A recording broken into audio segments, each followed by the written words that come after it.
The Czech Republic has invested more than $350 million in Kazakhstan over the past 10 years, establishing Kazakhstan as one of its key economic partners. Last year, trade turnover between the two countries reached 1.6 billion euros, with expectation for even higher figure this year driven by growth in the energy, oil and gas and uranium sectors. Additionally, educational ties have strengthened with over 3,000 Kazakh students currently studying in the Czech Republic. As a result, both countries are negotiating to simplify the visa application process. This was said by the Czech Minister of Foreign Affairs Jan Lipavsky in an interview with New Time reporter Balzhan Semigulina. Mr. Lipavsky, thank you very much for joining us. Czech Republic is one of the main partners of Kazakhstan among the countries of European Union. Let me start from the general question: what place does Kazakhstan occupy in the foreign policy of Czech Republic? Please. Thank you very much for having me, and I have to say that Kazakhstan plays a very important role in our foreign policy, given the strength of our economic ties and ongoing projects and planned projects. So the turnout of our economic exchange was 1.6 billion euros in last year, and it seems to me that this year we will make similar and maybe better numbers. So there's a wide range of sectors where this cooperation is really flourishing, and I'm here to discover more, and the political dialogue is always very important for business ties. Yeah, Kazakhstan is one of the main oil suppliers to the Czech Republic, as well as one of the main world producer of uranium.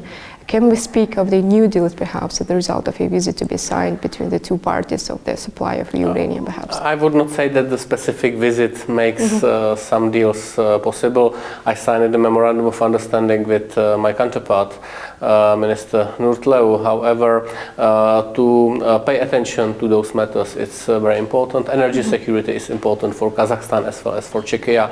We are diversifying our sources of energy, being it oil, gas, uranium, or we are seeking new renewable resources of energy so we can fight the climate change. So yes, the cooperation with Kazakhstan in terms of uranium is a very important one because this is a unique source of our energy. But it's not only about energy, it's also about manufacturing. We are delivering airplanes to Kazakhstan. Škoda Auto opened a plant here, so many things is happening.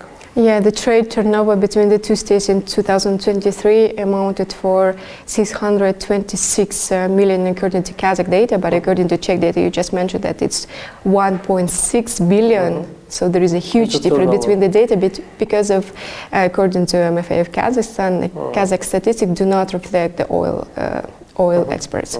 So it seems that still the vast majority of the trade turnover still comes to the energy sector. What about the other sectors? In which sector do you think the countries can strengthen their cooperation, and what it will be? We have to focus on new technologies and high-tech and scientific cooperation. So we already have examples of cooperation between Kazakhstan and Czech institutions on scientific projects. So I would like to mention, for example, the return of the Lipavsky horse to wild nature in Kazakhstan. The horse, which was extinct in wild nature, survived in a Prague zoo, and now with the help of scientists, those horses are being returned into wild nature. So the first 8 horses is already in Kazakhstan, and there will be more batches, but more projects will also come. So our scientists are keen on cooperation.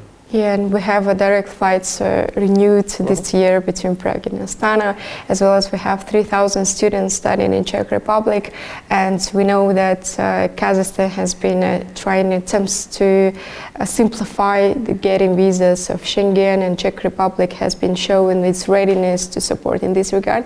What can we say in terms of that? So we are very happy for Kazakh students being in Czechia. We have a special program which is called Students. So it should be easier to get the visa if you successfully apply for university study, and this is a good opportunity to foster the Kazakh-Czech relationship. The direct flight is also a very important component of that. So I think the bright future lies between Czechia and Kazakhstan. Let me one more time confirm, instead of and apart from memorandum of understanding signed between the foreign ministers, are there any new, perhaps, investment projects, huge project between the two states that can be I would rather say now? that we have laid out the calendar for the next year activities which will take place. There will be a lot of them, and our colleagues will now have to work on them quite heavily. But that's the work of the ministers of foreign affairs, being in Kazakhstan or Czechia, to foster this relationship. What about the engagements between Czech Republic and Central Asia in general, and what role do you think Kazakhstan play in terms of these multilateral interactions? Because we know that now C5+1 has been active. I think C5 is a great platform, and the Kazakhstan has a leadership role in that, and that's something which is very well appreciated. On my discussions, during my discussions with Mr. Minister, with Mr. President, I also appreciate the stability which Kazakhstan brings into the region. And if I may, the last question about the domestic policy of Czech Republic in the light of coalition crisis. To what principles do you adhere so far? The crisis is over. I'm staying as a Minister of Foreign Affairs. Yeah, I was asked by the 4 leaders of coalition parties to stay as an independent, non-partisan minister. So I'm glad that I can serve to my country. Thank you very much. And if you have something to add about your trip to Central Asia, here you are. Thank you very much. I really enjoyed the hospitality of Kazakhstan, and I'm great that I can be part of this thriving relationship. So thank you very much. Thank you very much.